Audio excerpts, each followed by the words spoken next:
Durablement Vôtre, l'entretien quotidien avec des femmes et des hommes de Lorraine et d'ailleurs, engagés dans une démarche de développement durable dans la sphère écologique, économique ou sociale. Lorsque parfois leur action se situe à l'intersection des trois sphères, elle ou il nous ouvre alors la voie d'un autre monde possible, vivant, viable et vivable. Durablement Vôtre, en partenariat avec les radios associatives de Lorraine. Aujourd'hui, nous évoquerons la rénovation énergétique. Pour illustrer le forum organisé sur ce thème mercredi 8 novembre de 17h à 19h au Salon des Halles de Lunéville par la Chambre des métiers et de l'artisanat de Meurthe-et-Moselle, je vous emmène à la découverte de la maison de santé de Badonvillers, un bâtiment exemplaire qui concentre à lui tout seul les meilleures technologies de l'éco-construction. Éric Mutschler, Durablement Vôtre.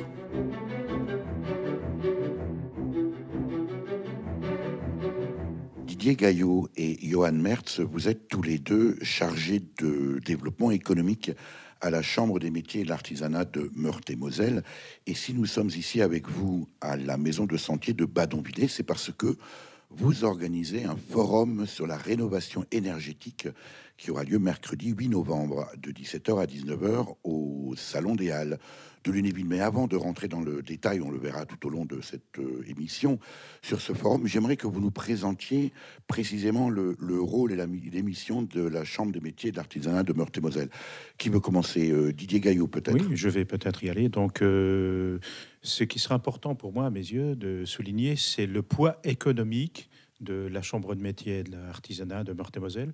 Pourquoi? Parce que c'est l'émanation, c'est la représentation de plus de 12 000 chefs d'entreprise, de plus de 12 000 femmes et hommes qui sont chefs d'entreprise. Donc le mécanisme, c'est le suivant. La Chambre de métier, c'est un organisme qui regroupe différents secteurs d'activité. Le bâtiment, l'agroalimentaire, les services, les métiers d'art et différentes autres activités de services. C'est une structure qui est élue tous les 5 ans par les chefs d'entreprise. Les dernières élections se seront déroulées l'an dernier à l'automne. Et à sa tête, nous avons donc un artisan boulanger qui est monsieur Jean-Paul Dole, donc, qui est boulanger dans le PIO. La chambre de métier, maintenant, plus concrètement, c'est quoi? J'allais vous poser la question, mais à quoi ça sert une chambre des métiers et de l'artisanat? À quoi ça sert? Eh bien, à des tas de choses, mais comme le temps est limité, je vais me limiter à l'essentiel. Nous avons des missions qui sont strictement dévolues par la loi, donc des missions qui sont régaliennes, puisque nous sommes sous la tutelle de l'État, donc au niveau départemental de monsieur le préfet, et au niveau national du ministère du Commerce et de l'Artisanat, donc qui est une sous-section, c'est pas le terme qui convient, qui est une sous-section du ministère de monsieur Maire. Donc, où en étais-je? Oui, à quoi ça sert? À quoi ça sert? Alors, nous avons, dans les missions régaliennes, la première chose, c'est la tenue du répertoire des métiers, du centre de formalité des entreprises. C'est-à-dire qu'à partir du moment où une personne veut créer une entreprise avec une activité artisanale, même si cette activité artisanale est minime et marginale, elle doit s'inscrire à la chambre de métier, donc faire les démarches nécessaires. Et ceci, quelle que soit la forme juridique. Donc, en quelque sorte, le secrétariat des métiers. Voilà, mais c'est une chambre d'enregistrement en temps réel qui nous permet d'avoir en instantané un état de l'artisanat aussi bien au niveau quantitatif que qualitatif. Combien d'artisans aujourd'hui en Meurthe-et-Moselle? Plus de 12 000. À la CMA, Chambre des métiers de l'artisanat. Plus de 12 000. Mmh. Donc c'est une vraie force économique. Oui, c'est une vraie force économique. C'est le poids lourd du département en termes d'activité économique. La Meurthe-et-Moselle, pendant longtemps, c'était un département qui était très industriel, axé principalement sur la métallurgie, sur également le textile. Et bien maintenant, les grandes entreprises industrielles se comptent sur les doigts d'une main. Et le secteur économique qui a pris le relais, c'est le secteur des entreprises artisanales. Donc des entreprises qui comptent au maximum entre 10 et 15 salariés. Donc vraiment les très petites TPE, entreprises. très petites Oui, entreprises. tout à Alors, fait. on va venir progressivement à la raison de notre présence ici à la maison de santé de Badonviller. Avec vous, on a plusieurs participants, plusieurs invités à cette visite, on le verra. Euh, on peut être étonné d'une certaine manière que finalement, dans une émission qui traite du développement durable, on ait affaire à une chambre des métiers de l'artisanat. Pourquoi? Ben, je ne suis pas surpris, je trouve que c'est tout à fait logique, parce que en dehors de ce rôle, entre guillemets, administratif, on a un rôle de conseil économique, d'accompagnement, et je veux dire, on a également une force d'anticipation, c'est-à-dire que depuis quelques années, on a mis en place un système de veille technologique où on réfléchit sur de nouveaux types d'activités. Mais vous reconnaissez, Didier Gaillot, Oui. que c'est relativement récent comme virage, je veux dire presque culturel, quoi. C'est très récent, ça date d'à peu près 3 ans. On a complètement réorganisé à la fois la chambre de métier, mais nos modalités d'intervention. Pour quelle raison? Quel est le point de bascule? Bien, le point de bascule, il y a eu certains impératifs, je dirais, au niveau organisation administrative. L'artisanat a changé, il a évolué rapidement. Et comme toute institution, on a tendance à nous reposer sur nos lauriers. Donc, il y a eu un coup de semonce qui a été très très fort et qui a été difficile à mettre en place, mais je crois que maintenant cette démarche elle est acquise, tous les agents la sont appropriés et nous avons également, je dois reconnaître, des élus et une hiérarchie qui nous pousse très fort à le faire en ce sens. Et les artisans eux-mêmes, est-ce qu'ils ont pu opérer, alors je vais utiliser un gros mot, mais est-ce qu'ils ont pu opérer ce changement de paradigme facilement? Non, le changement, ça ne s'opère jamais facilement. Et c'est clair que lorsqu'on est chef d'entreprise, d'une petite entreprise, on doit à la fois gérer le quotidien et essayer de se projeter dans le temps, se projeter vers l'avenir. C'est pas très simple. Donc, la force de frappe, ce sont nous, les agents de la chambre de métier. Alors, on verra ici à la maison de Sentier de Badonviller que c'est un bâtiment exemplaire. On en fera la visite. Je voudrais qu'on en vienne au forum sur la rénovation énergétique qui se déroulera mercredi 8 novembre de 17h à 19h au Salon des Halles de Lunéville. Avec vous, Johan Mertz, vous êtes également chargé de développement économique à la même chambre de métier d'artisanat de Meurthe-et-Moselle. C'est un forum ouvert à tout public. Oui, tout à fait. On vise déjà les artisans du bâtiment, parce que c'est les premiers concernés. Mais en revanche, tous les artisans vont être concernés par la rénovation, notamment un coiffeur, un fleuriste, un boulanger, ou peu importe le secteur d'activité, peut être amené à faire des rénovations énergétiques.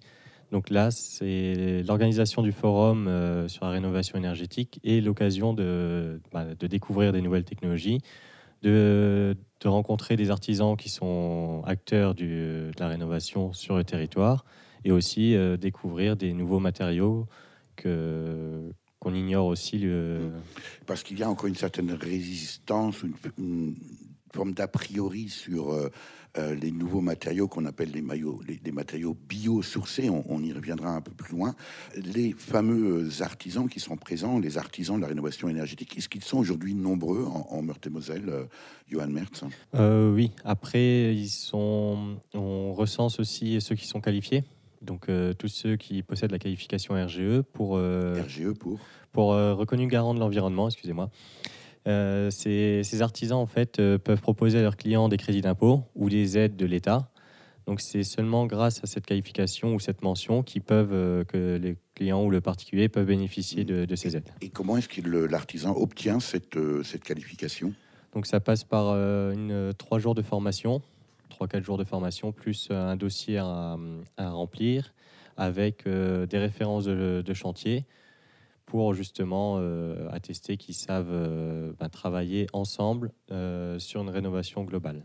Alors ce forum sur la rénovation énergétique, Johan Mertz, il est réservé uniquement aux professionnels ou est-ce que les habitants de Lunéville, du Lunévillois, peuvent également assister à ce forum de 17h à 19h? C'est un peu court, hein, non, pour traiter un sujet aussi vaste que la rénovation énergétique. Oui, c'est un peu court, mais ça permet de cibler vraiment très rapidement les artisans qui ont déjà leur journée de travail devant eux, on va dire, et de pouvoir venir En assister l'occurrence, derrière eux.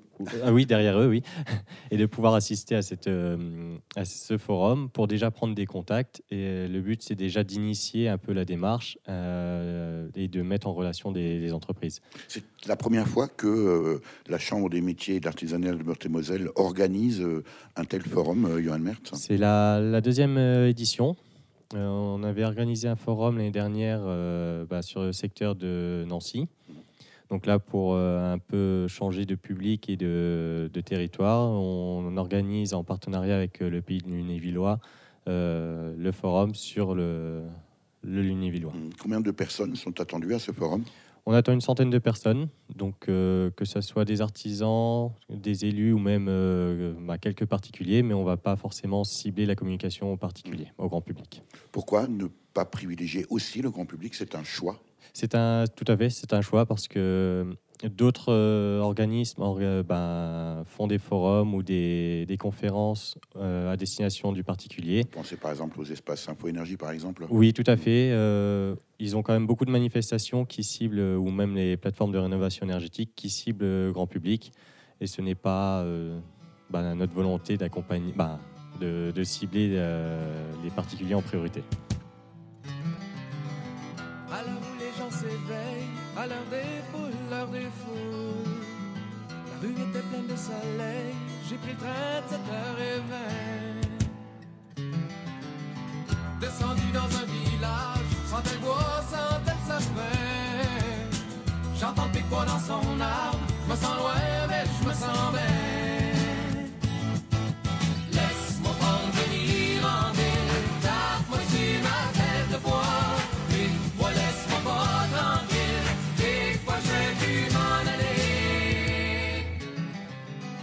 Descendu dans un village, sentais le bois, sentais le sapin.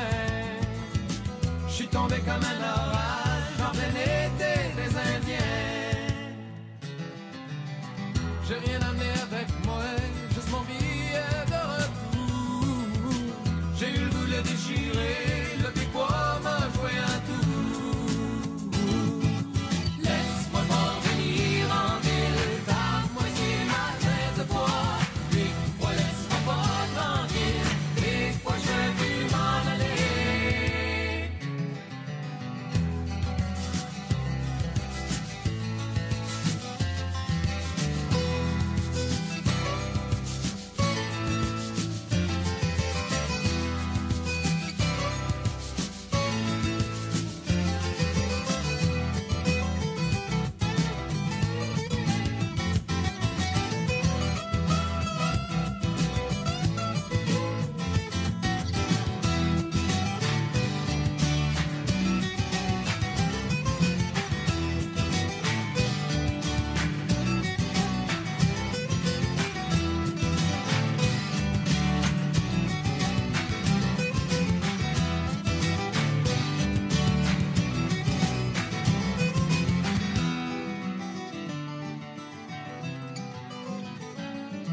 Tu sais pas les noms d'oiseaux, je connais pas par leur nom, m'en m'asseoir sans dire un mot. À l'heure où les gens s'éveillent, je suis monté jusque dans le bois pour me laver les oreilles en écoutant le pic-bois. Laisse-moi parvenir en ville, tape-moi sur ma tête de bois. Pic-bois, laisse-moi pas tranquille, pic-bois, je vais plus m'en aller. Laisse-moi parvenir en ville, tape-moi sur ma tête de bois. Pic-bois, laisse-moi pas tranquille, pic-bois, je vais plus m'en aller.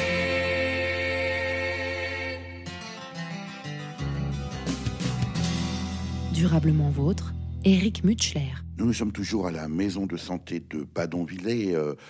On le verra nous avons avec nous monsieur le maire de Badonvillers, Bernard Muller, et puis l'un de ses adjoints, Jean-Marie Coglione, qui nous feront visiter la maison de santé de Badonvillers parce que précisément elle est modèle dans le forum, dans la thématique du forum qu'organise la Chambre des métiers d'artisanat de Meurthe-et-Moselle à Lunéville un forum sur la rénovation énergétique. On va rester avec vous, Johan Mertz, parce que la dominante de ce forum concerne les matériaux biosourcés. Expliquez-nous. Oui, tout à fait. En fait, tout le monde connaît les laines minérales pour l'isolation des murs ou des toitures.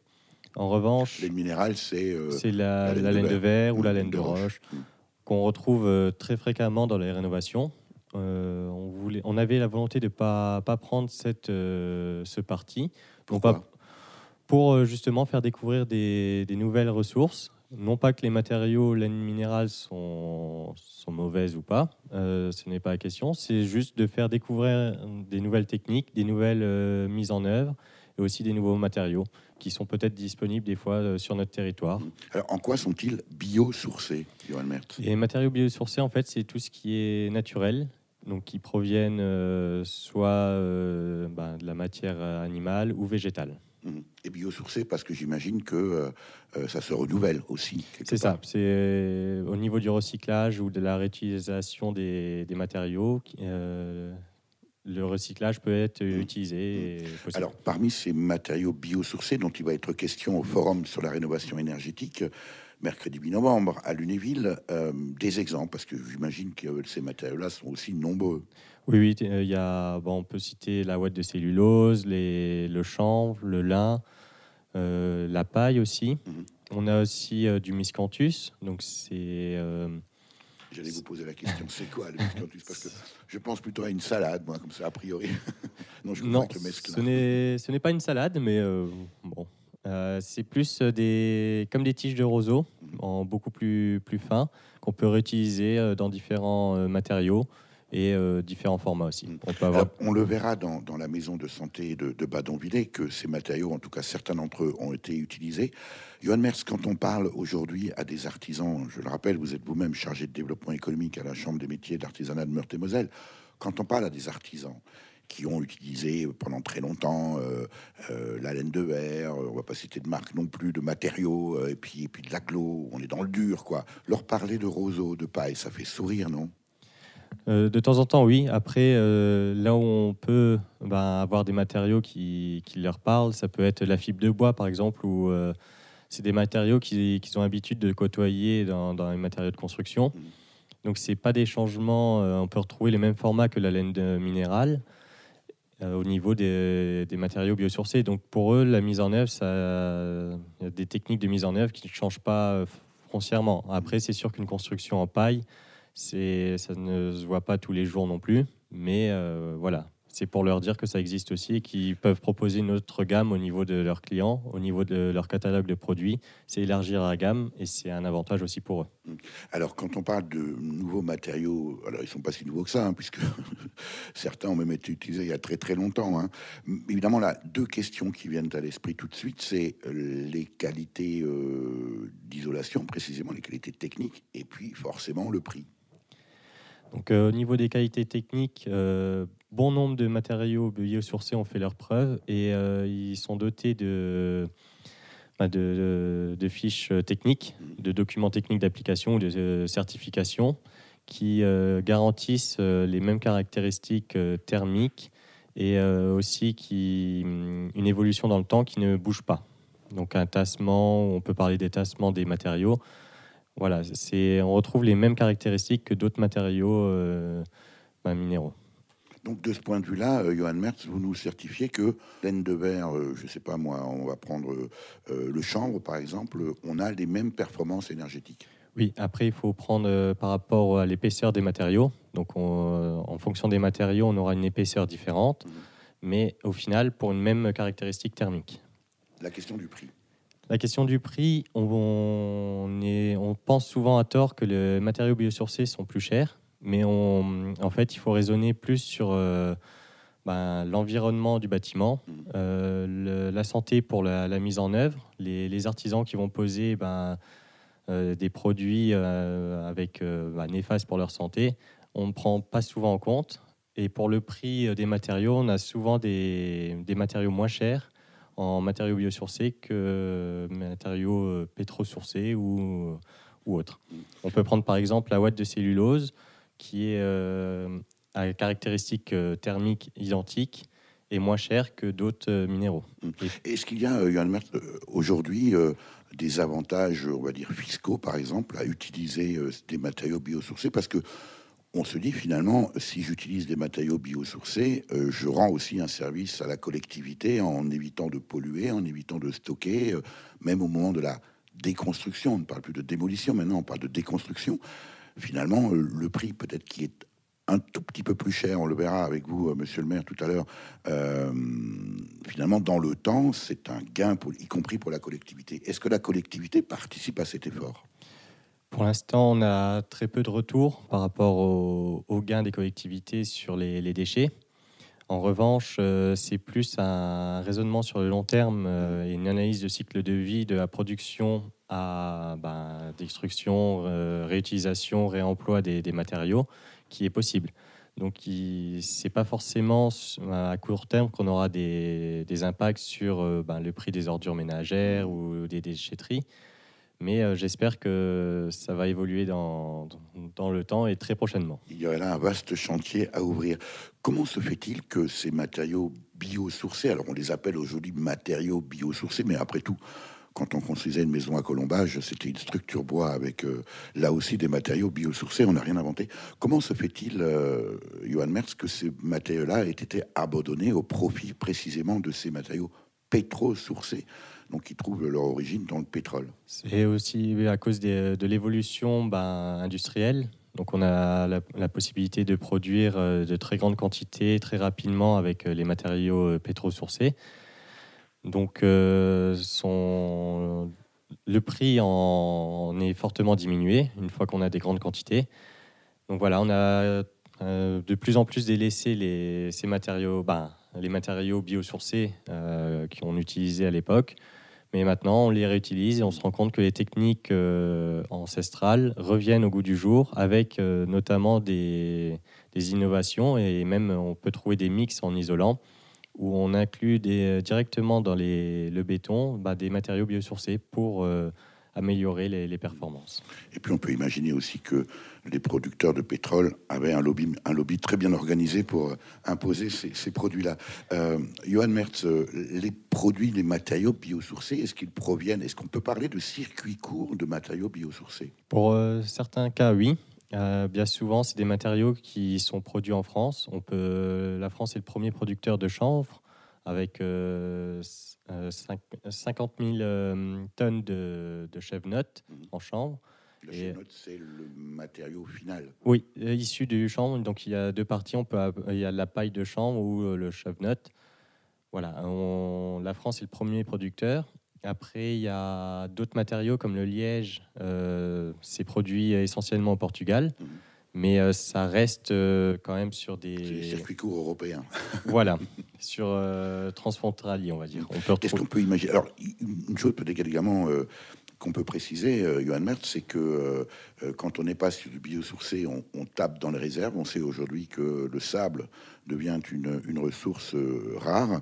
Est-ce qu'on peut imaginer aussi, et là, le chargé de mission développement économique que vous êtes va bien sûr être intéressé, est-ce qu'on peut imaginer que l'utilisation de matériaux biosourcés peut relancer aussi une activité économique locale? On parlait de la culture du chanvre, par exemple.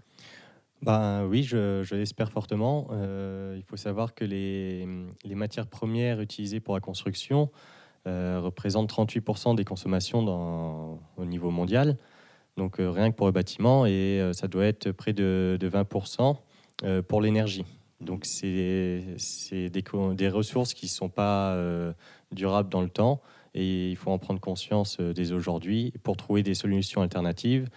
Et mon but n'est pas de prôner le changement total et obligatoire aujourd'hui, mais c'est une évolution avec une mixité aussi des matériaux et une adaptation sur le long terme. Merci Johan Mertz. On continue avec vous, Bernard Muller. Vous êtes le maire de Badonviller. Merci de nous recevoir ici à la Maison de Santé. Merci à vous. J'habite un champignon d'acier et de béton dressé au cœur de la cité.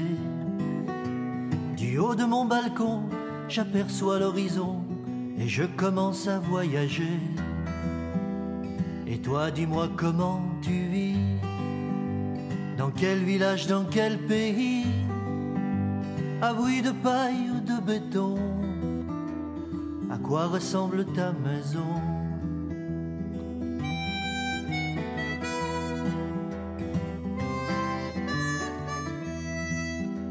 Peau de chèvre cousue sur des branches tordues, elle est fragile ma maison.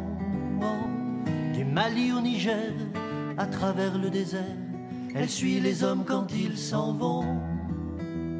Et toi, dis-moi comment tu vis, dans quel village, dans quel pays, abri de paille ou de béton, à quoi ressemble ta maison?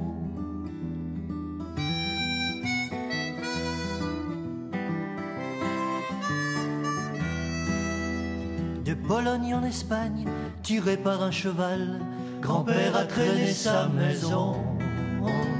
Devant sa caravane, il disait les tziganes sont les enfants de l'horizon. Et toi, dis-moi comment tu vis, dans quel village, dans quel pays, abri de paille ou de béton, à quoi ressemble ta maison?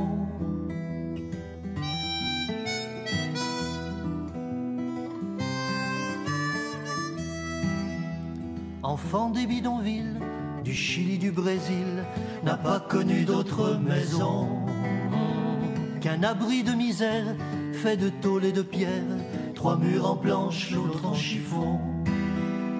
Et toi, dis-moi comment tu vis, dans quel village, dans quel pays, abri de paille ou de béton, à quoi ressemble ta maison?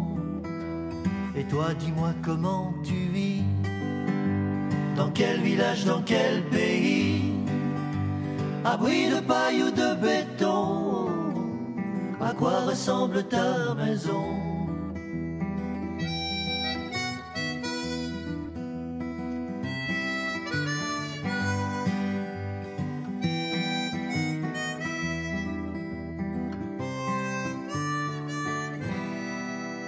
Durablement vôtre, Éric Mutschler. Pour illustrer le forum sur la rénovation énergétique qui se tient à Lunéville le 8 novembre, nous sommes ici à la maison de santé de Badonviller. Bonjour monsieur le maire, on l'a déjà salué tout à l'heure. Alors on va faire une visite, on est frappé, on vient de passer la porte ici de la maison de santé. On est frappé par 2 choses. D'abord, la présence du bois, non par 3 choses. La présence du bois, la lumière et puis la présence de murs de pisé. C'est ça, monsieur le maire? C'est bien ça. Expliquez-nous ce qu'est qu'un mur en pisé. Alors, un mur en pisé, c'est un mur qui est fait essentiellement de terre crue. C'est-à-dire, sa mise en œuvre consiste à mettre en place des banches et on foule la terre crue à l'aide d'un fouloir de manière à la tasser, à la comprimer, et on l'humidifie de temps en temps pour effectivement donner sa compacité. Voilà. Donc, alors, on verra les aspects techniques précisément avec votre adjoint Jean-Marie Coglione au cours de cette visite. 2 mots sur la commune de Badonviller. Bernard Muller, je rappelle que vous êtes le maire de Badonviller. Oui, donc Badonviller est une petite ville de 1600 habitants qui effectivement a connu des belles heures quand sa faïencerie fonctionnait encore, puisqu'on a compté presque 1200 ouvriers à la faïencerie. Aujourd'hui, plus de faïencerie, mais bon, heureusement, on a un petit tissu artisanal et commercial qui est toujours assez tonique et qui permet d'avoir quelques 350 emplois sur le territoire communal. De la commune. Alors, la maison de santé de Badonviller, en 2 mots, monsieur le maire, comment pourriez-vous la présenter? On connaît les maisons de santé, mais celle de Badonviller? Alors, celle de Badonviller, aujourd'hui, on peut la considérer comme un bâtiment à énergie positive, puisqu'effectivement, on a combiné plusieurs techniques qui permettent aujourd'hui à ce résultat. Ça veut dire que le bâtiment produit plus d'énergie qu'il n'en consomme. Voilà. Qu'est-ce qu'on trouve ici à la maison de santé de Badonviller? Alors, on a déjà une aile médecin qui effectivement permet d'avoir des cabinets de médecins généralistes, mais on a aussi dans cette aile médecin l'accueil d'une sage-femme, d'un ostéopathe et diverses aussi permanences d'autres professionnels de santé. Quelle surface du bâtiment? Environ 800 mètres carrés. Alors, on va peut-être sans déranger le personnel. Est-ce qu'on peut visiter ce bâtiment, Bernard Müller? Sans problème. Eh bien, on y va, on vous suit. Est-ce que les gens, voilà, on passe devant vous, est-ce que, bon, on pourra peut-être poser la question d'ailleurs au personnel concerné, est-ce que les personnes qui travaillent ici, bonjour, on est dans la salle d'attente, est-ce que les personnes qui travaillent ici, Bernard Müller, apprécient d'une part l'environnement de travail, les conditions de travail, et est-ce qu'elles le ressentent? Bien sûr, oui. C'est aujourd'hui un environnement, certes, un peu spécial, puisqu'effectivement, c'est pas dans toutes les maisons de santé qu'on a des murs en pisé, qu'on a du bois. C'est très surprenant. Et puis alors, oui. tout à l'heure, je disais, on est frappé par la lumière, par les matériaux, mais je dirais même aussi l'ambiance, peut-être même un peu les odeurs et d'une certaine manière l'énergie qu'on ressent. Alors, je sais pas si c'est une représentation personnelle, mais on disait tout à l'heure aussi en préparant ce reportage, Bernard Müller, que on le ressent. Je pense qu'elle est effective aussi.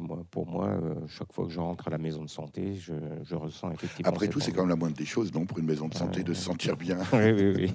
Peut-être que votre adjoint Jean-Marie Coglione, en charge plus précisément de la maison de la santé, va peut-être pouvoir nous expliquer un peu plus dans le détail, d'un point de vue technique, puisque c'est vous la responsable de cette maison de santé au niveau de la mairie, les aspects techniques de ce bâtiment. Quelles sont les spécificités?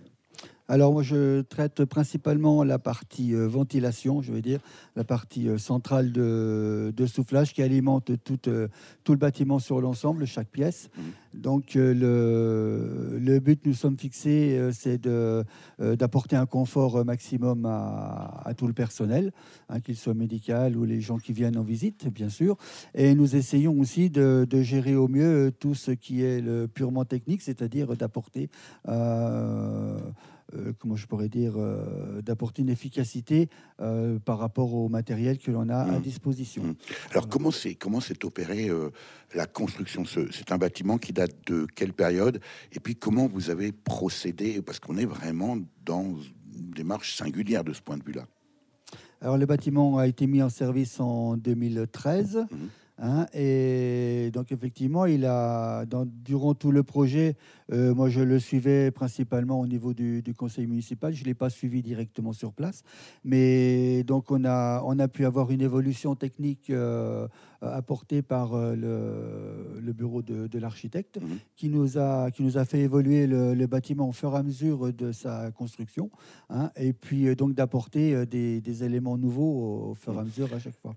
Quel est ce cabinet d'architecte? On peut le citer peut-être. Oui, c'est le cabinet Milieu de Nancy, voilà, que nous avions demandé avant, on l'avait consulté, et nous étions allés voir des bâtiments qui avaient été construits principalement sur Saint-Dié, je me souviens sur Saint-Dié là, et donc on a pu avoir une évolution de notre propre bâtiment par rapport à ça. Est-ce que ça veut dire, Jean-Marie Coglione, qu'au départ, vous étiez peut-être parti plus sur un projet classique, peut-être aglo, laine de verre et placo, et c'est le cabinet d'architecture qui vous a progressivement fait changer d'opinion? Non, on n'était pas forcément parti sur un bâtiment aglo, puisqu'il y avait plusieurs possibilités à l'origine. Et on avait décidé quand même la construction de cette maison de santé avec l'optique de conserver principalement notre tissu médical, surtout nos médecins. Donc, non, on n'avait pas d'idée réellement en dur. Bon, on voulait quand même principalement partir plutôt sur une ossature bois. Et puis, donc, les murs en pisé sont venus ensuite, l'ossature bois, etc. Voilà. Donc, ça veut dire que ça a été une découverte aussi pour vous de s'apercevoir qu'il y a une autre façon de construire avec d'autres matériaux? Tout à fait. Surtout les murs en pisé ont quand même été quelque chose d'assez exceptionnel à découvrir. Et est-ce que on peut considérer que le conseil municipal de Badonviller est un conseil municipal écolo? On va pas dire forcément écolo, mais disons que nous avons voulu travailler voulu travailler dans des matières nobles telles que le bois, puisque nous sommes quand même dans une région où le bois est très très important. Et puis ensuite, eh bien, nous avons quand même de l'artisanat sur place qui était tout à fait capable de réaliser cette maison de santé, et ça a été un petit peu le but. Et les réunions du conseil municipal sont toujours très bien déroulées dans le sens de cette modification. Alors précisément, parlons des artisans. J'imagine que tous n'avaient pas un savoir-faire parfaitement au point sur l'utilisation et la mise en œuvre des matériaux. Comment ça s'est produit? J'ai cru comprendre que les réunions de chantier avaient aussi une dimension très formative pour les artisans locaux. Tout à fait, mais bon, il est bien évident que nos artisans locaux, pour parler vrai, faisaient le poids pour pouvoir réaliser ces travaux-là. Et je pense qu'au fur et à mesure des réunions de chantier, ils ont pu faire évoluer leurs propres idées. Et c'est vrai qu'aujourd'hui, on en voit le résultat. Monsieur le maire Bernard Müller, j'imagine que vous êtes plutôt fier de ce bâtiment. Oui, effectivement, nous en sommes très fiers. La preuve, c'est que nous recevons régulièrement des visites. Alors précisément, vous avez devancé ma question. Est-ce qu'aujourd'hui, on vient vous voir pour s'inspirer de ce que vous avez fait ici à Badonviller? Oui, effectivement, on a régulièrement des demandes de visite, que ce soit pour des écoles d'ingénieurs ou tout simplement des communes qui ont envie aussi de construire une maison de santé. Elles viennent voir un petit peu. Alors, même question évidemment que tout à l'heure à Johan Merz, quand on parle de matériaux biosourcés, le prix. D'abord, est-ce qu'il y a un surcoût par rapport à des matériaux non biosourcés, et puis est-ce que c'est un investissement qui en vaut la peine? Oui, effectivement, le coût par rapport au projet initial a évolué parce qu'effectivement... Quand vous dites évolué, c'est que c'est plus cher. Comment? Bien sûr, dès l'instant qu'on conjugue aussi plusieurs systèmes qui vont nous permettre aussi un retour sur investissement par la suite, parce que effectivement, les utilisateurs aujourd'hui vont en bénéficier aussi. Dès l'instant qu'on diminue les charges de chauffage, de fonctionnement du bâtiment, automatiquement, l'attractivité aussi pour les professionnels de santé peut se situer là, à ce niveau-là. Mais sur ce bâtiment-là, quand on parle de ouate de cellulose, de laine de bois, de toiture végétalisée, de panneaux photovoltaïques, donc je vous dis, je pense pas qu'on pouvait en mettre plus que ce qu'on a mis dans ce bâtiment. Et aujourd'hui, c'est vrai que c'est avec une certaine fierté qu'on le présente. Un impact économique direct sur l'activité de la commune de Badonviller, en termes d'artisanat, par exemple? Les artisans locaux ont effectivement travaillé sur ce bâtiment, mais je pense aussi que au vu de la qualité du travail qui a été fait, je pense qu'ils ont aussi eu des ouvertures sur d'autres chantiers, puisque... comme le disait mon adjoint, Jean-Marie, un chantier tel que celui-ci est un chantier très technique, avec des réunions périodiques où effectivement il y a des mises au point, les entreprises doivent s'adapter, elles ne doivent pas travailler non plus comme elles le font traditionnellement, puisqu'il y a un ordre de passage des entreprises, il faut le respecter. Voilà, donc c'est un chantier, je pense, qui a été très formateur pour beaucoup d'entreprises.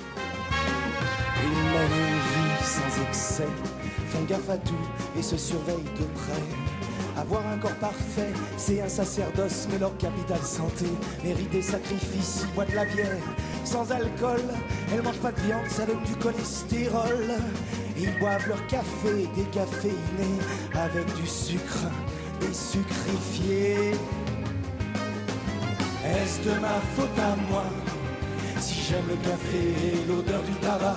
Me coucher tard la nuit, me lever tôt l'après-midi, aller au resto et boire des apéros à notre santé. Elle met de la crème anti-âge qu'elle combine avec un doux gommage qui restructure en profondeur les macromolécules en hydratant le derme contre les rides et les ridules. Comme il redoute l'effet peau d'orange, elle a eu un rameur pour leur 10 ans de mariage. Il dit qu'il aime le sport, pas la compétition. C'est quoi ses coupes, ses médailles, bien envie dans le salon? Est-ce de ma faute à moi si j'aime le café et l'odeur du tabac? Me coucher tard la nuit, me lever tôt l'après-midi, aller au resto et boire des apéros. Les cheveux blancs des vieux, les enfants des beignets, les rides au coin des yeux, les doigts dans le nez, le bordel, le désordre et le bruit, le pas bien rangé, le ça peut plus durer. Allons, santé. Oh.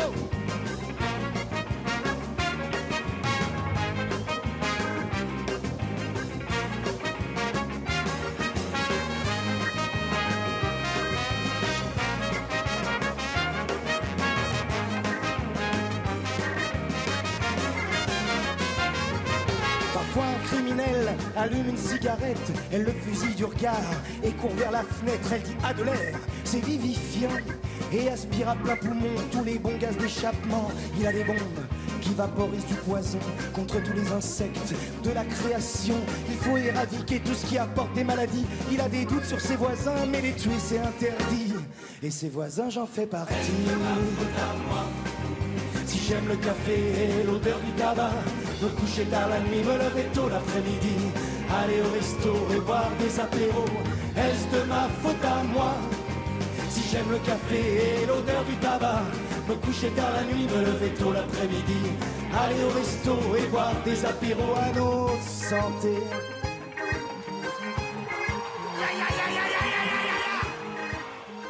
Durablement vôtre, Éric Mutschler. Forum sur la rénovation énergétique qui se tiendra mercredi 8 novembre de 17h à 19h au Salon des Halles, organisé par la Chambre des métiers de l'artisanat de Meurthe-et-Moselle, dont vous êtes vous-même un artisan, Johan Mertz, on peut dire ça comme ça. Cette maison de santé de Badonviller où nous nous trouvons, c'est dans le Nuillois, c'est après tout une très belle vitrine pour ce forum, dites-moi. Ah ben oui, tout à fait, parce que cette maison de santé a eu pas mal de prix, notamment le prix LQE. LQE pour Lorraine Qualité Environnement. Et c'est surtout tout ce qui est valorisation des écomatériaux. Il y a eu d'autres prix avec le Sub Award aussi. Mais voilà, après, c'est une vitrine et ça permet aussi d'avoir un retour d'expérience pour le forum. Pour montrer aux artisans qu'il y a des réalisations concrètes qui tiennent la route. Et qui tiennent debout. Et qui tiennent debout, oui. Et c'est pour un peu casser ces préjugés qu'on peut avoir sur ces nouvelles constructions. Alors, monsieur le maire nous disait en faisant la visite de la maison de santé que les artisans locaux avaient très bien participé à ce chantier. Est-ce qu'il y a encore, malgré tout, Johan Mertz, des résistances de la part à la fois des artisans, mais peut-être aussi des clients potentiels? Vous parlez tout à l'heure même un fleuriste qui peut avoir besoin d'une rénovation énergétique de son local. Est-ce qu'il y a encore des résistances? Oh oui, il y en a quand même dans tous les domaines. Les gens ont peut-être peur de l'innovation. Et pourtant, là, on organise ce forum pour leur montrer qu'il y a d'autres solutions. Il y a eu des retours d'expérience sur les chantiers réalisés en matériaux biosourcés. Et les litiges ne sont pas dus aux matériaux, mais sont dus de temps en temps à des mauvaises mises en œuvre ou des techniques de mise en œuvre qui ne sont pas appliquées par rapport aux documents qui le demandent. Quoi.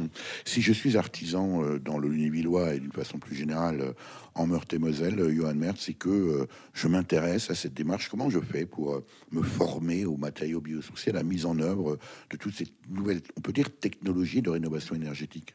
On peut trouver des DTA, des documents techniques d'application, qui expliquent comment appliquer les matériaux. Il y a aussi tout ce qui est normes de construction, ou les DTU, documents techniques unifiés, ou les formations directement chez les fournisseurs.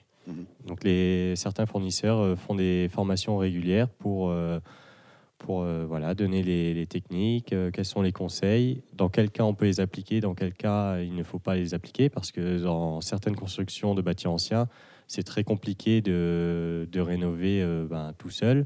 Et il faut se faire accompagner par une analyse à maîtrise d'œuvre. Précisément, vous le disiez à l'instant, Johan Mertz, que fabricants organisent eux-mêmes leur formation. C'est bien et c'est bien légitime que chaque fabricant va vous expliquer que son matériel, c'est le meilleur. Est-ce qu'il ne manque pas aujourd'hui une forme de nouveau métier de gens qui seraient des techniciens, qui vous expliquent que, voilà, compte tenu de votre bâtiment, vous pouvez faire appel à telle et telle technique, mais qui ne sont pas engagés dans une marque particulière? Est-ce que ces métiers-là, d'abord, existent, et puis est-ce qu'ils ne sont pas en plein développement? On peut retrouver les bureaux d'études ou même des architectes Et, on peut être accompagné d'architectes pour même un point spécifique. Et c'est pas forcément pour toute la rénovation du bâti, mais seulement sur un point concernant la ventilation ou l'isolation ou la perméabilité à l'air des parois, des choses comme ça. Donc il y a quand même beaucoup de professionnels qui peuvent être mis à disposition et des artisans et des particuliers, notamment les espaces info-énergie qui peuvent conseiller, les plateformes de rénovation énergétique aussi. C'est des aides et puis des accompagnements techniques pour la rénovation. Alors, ce forum de la rénovation énergétique et d'une façon plus générale, Johan Mertz, vous travaillez aussi en partenariat avec l'ADEME. L'ADEME, c'est l'Agence de l'environnement et de la maîtrise de l'énergie. Oui, tout à fait. En fait, on a, avec la Chambre de métier et de l'artisanat de Meurthe-et-Moselle, on a 2 conventions avec l'ADEME, une sur la partie environnementale et une autre sur la thématique énergétique. Donc, c'est vraiment pour accompagner les artisans à leur nouvelle... ils ont besoin de se développer aussi. Donc nous, on est là aussi pour les accompagner à ce développement, à créer des nouvelles compétences et des nouvelles thématiques. Et on rappelle ce forum sur la rénovation énergétique, mercredi 8 novembre, c'est de 17h à 19h, au Salon des Halles de Lunéville. L'invité de Durablement Vôtre, coup de gueule ou coup de cœur?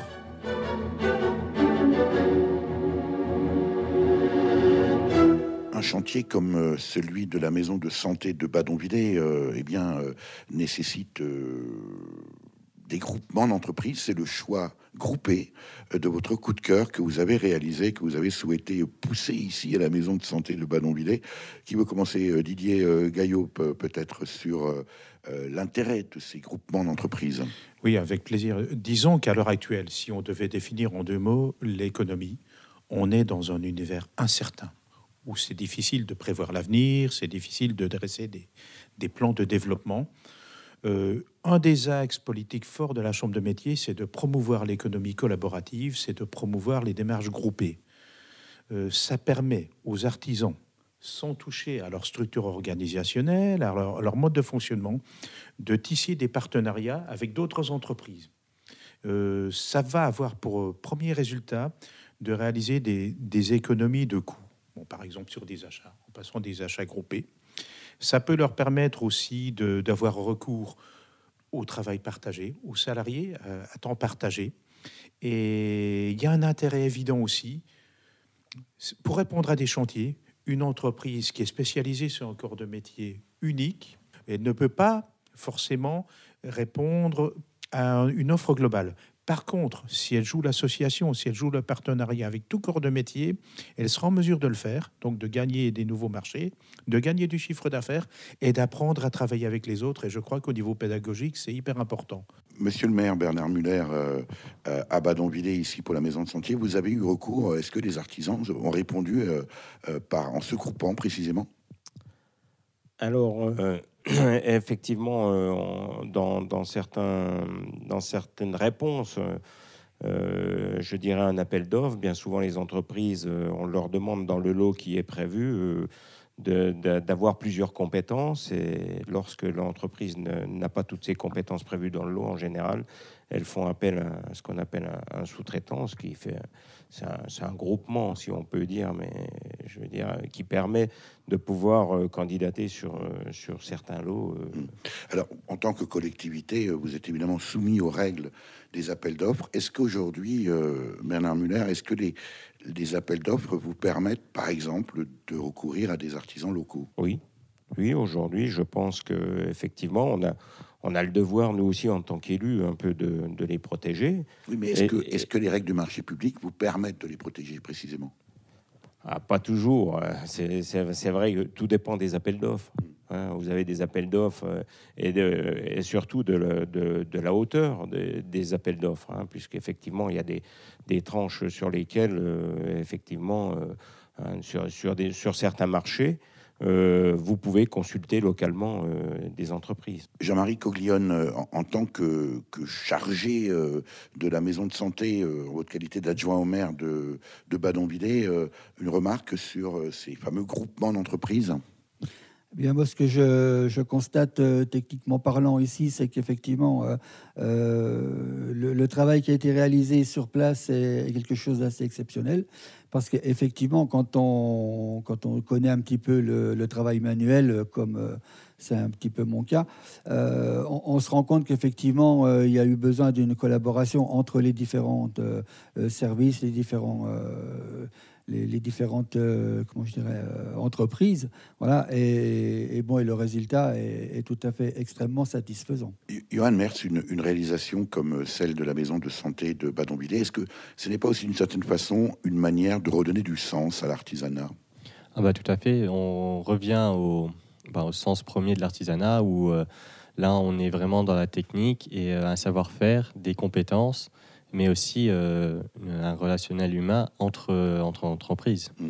Est-ce que vous parlerez de tout ça au forum sur la rénovation énergétique qui, je le rappelle, a lieu le 8 novembre, c'est un mercredi de 17h à 19h au Salon des Halles de Lunéville?